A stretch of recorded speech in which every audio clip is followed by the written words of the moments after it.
ಹಾಸನ ಜಿಲ್ಲೆ, ಅರಕಲಗೂಡು ತಾಲೂಕು, ಕೊಣನೂರು ಹೋಬಳಿಯ ಕಟ್ಟೇಪುರ ಗ್ರಾಮ ಮತ್ತು ರಾಮನಾಥಪುರ ಹೋಬಳಿಯ ರುದ್ರಪಟ್ಟಣ, ಮತ್ತಿಗೋಡು, ವಡ್ಡರಹಳ್ಳಿ, ಜೆ. ಹೊಸಳ್ಳಿ ಗ್ರಾಮಗಳ ಸುತ್ತಮುತ್ತ ಚಿರತೆಗಳ ಸಂಚಾರದಿಂದ ಗ್ರಾಮಸ್ಥರಲ್ಲಿ ಭಯದ ವಾತಾವರಣ ಸೃಷ್ಟಿಯಾಗಿದ್ದು, ಪ್ರತಿನಿತ್ಯ ಆತಂಕದಲ್ಲಿ ಬದುಕುವಂತಾಗಿದೆ. ಕೃಷಿ ಚಟುವಟಿಕೆಯಿಂದಾಗಿ ಹಚ್ಚ ಹಸುರಿನಿಂದ ಬೆಳೆದು ನಿಂತಿರುವ ಜೋಳ, ದಟ್ಟವಾಗಿ ಬೆಳೆದಿರುವ ಹಸಿರು ಪೊದೆಗಳು ಚಿರತೆಗಳ ಅಡಗು ತಾಣಕ್ಕೆ ವರದಾನವಾಗಿದೆ. ಕಟ್ಟೇಪುರದಲ್ಲಿ 2 ಮೇಕೆಗಳನ್ನು ಮತ್ತು ವಡ್ಡರಹಳ್ಳಿ ನಾಯಿಗಳನ್ನು ಬಲಿ ಪಡೆದುಕೊಂಡಿದೆ.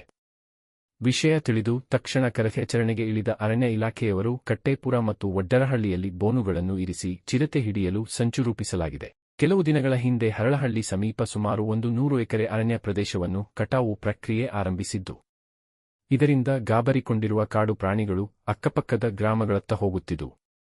ಅರಣ್ಯ ಇಲಾಖೆಯವರು ಹಣ ಮಾಡುವ ಉದ್ದೇಶದಿಂದ ಗುತ್ತಿಗೆದಾರರಿಗೆ ನೀಡಿ ಮರ ಕಟಾವು ಮಾಡಿಸಲು ಹೊರಟಿದ್ದು, ಮಾನವ ಮತ್ತು ಕಾಡು ಪ್ರಾಣಿಗಳ ಸಂರಕ್ಷಣೆಗೆ ನಿದರ್ಶನವಾಗಿದೆ ಎಂದು ಸ್ಥಳೀಯ ಗ್ರಾಮಸ್ಥರು ಹಿಡಿ ಶಾಪ ಹಾಕುತ್ತಿದ್ದಾರೆ.